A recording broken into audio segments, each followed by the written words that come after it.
Welcome to the RocketGirl Show. My name is Belinda Wasser, Rocket Girl, and today we're going to talk about how to work with a variety of client styles.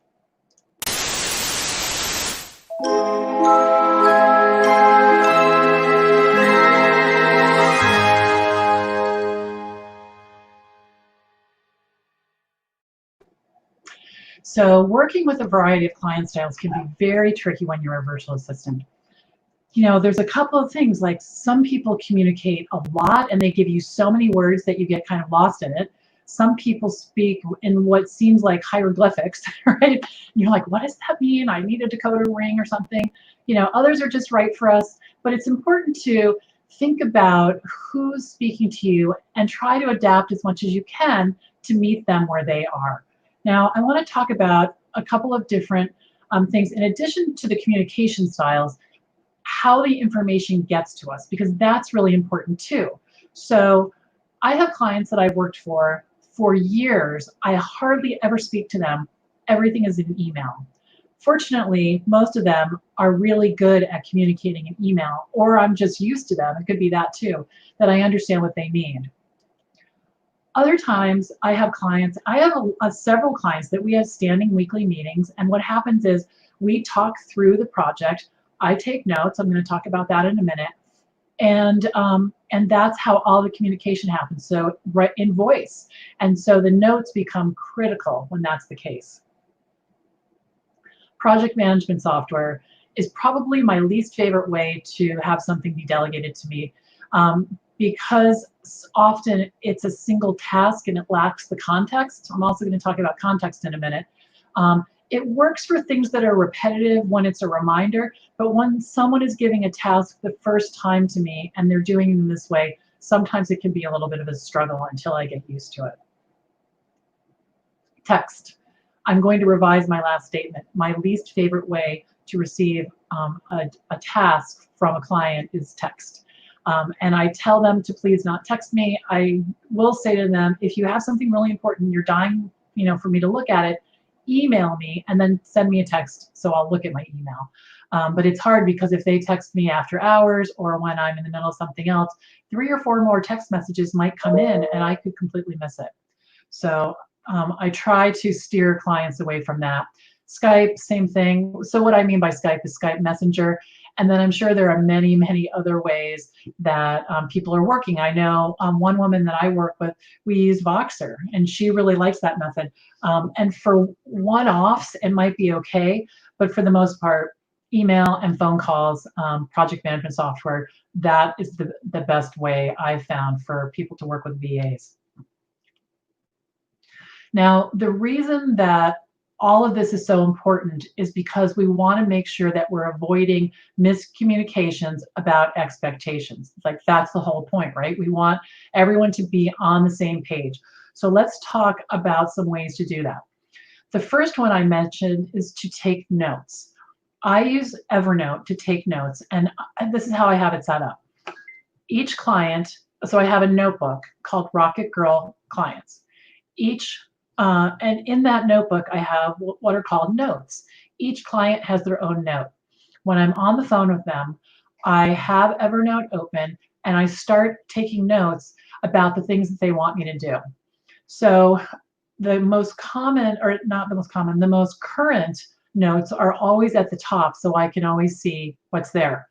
Sometimes after the notes are completed, I'll bold them so that I know that that's finished. But for the most part, I just create a line. If you type 3 dashes and hit enter in Evernote, it'll bring a line across the whole note.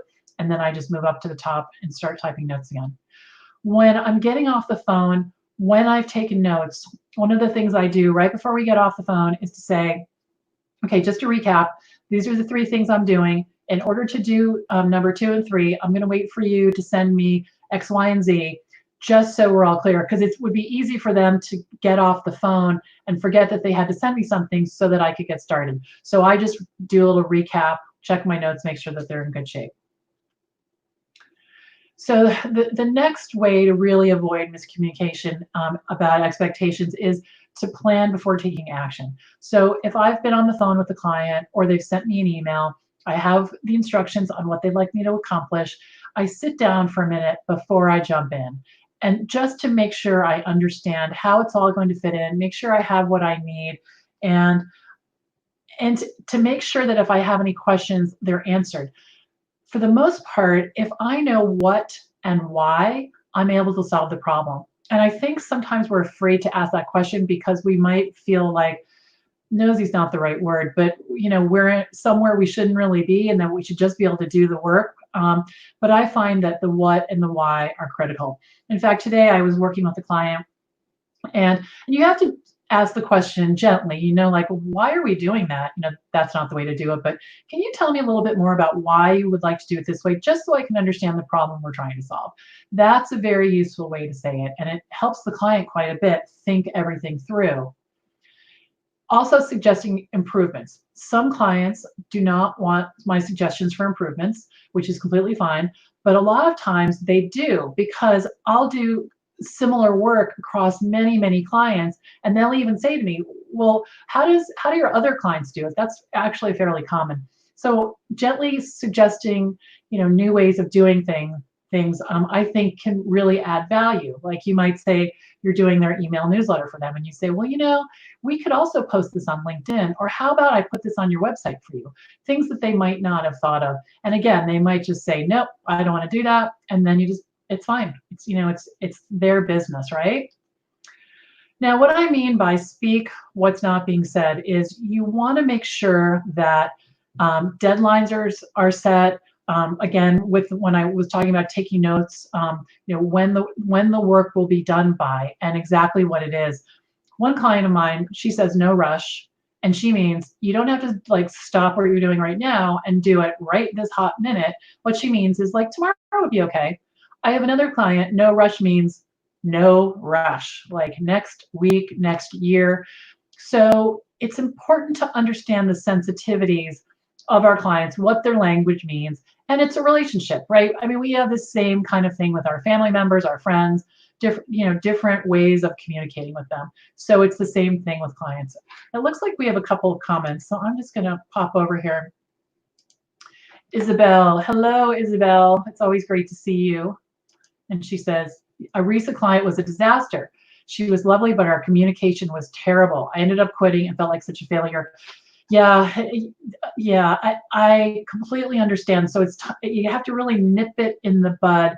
And I think part of the way we can do that too is to keep things to business, because I find that the reason I'm saying this is that it happened today, where I have friends that are clients and clients who become friends.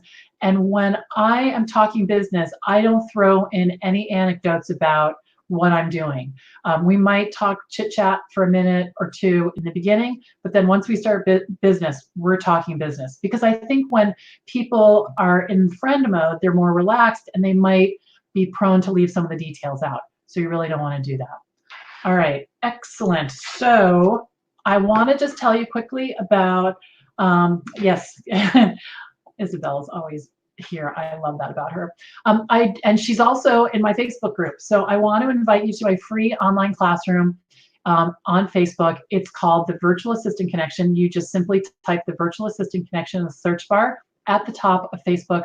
Over there, you'll find all kinds of videos, huge community. We have almost 5,500 members. It's growing every day. There are trainings and community, and I would love to have you. So head on over there, join us, and be a part of this growing, vibrant community. We'd love to have you.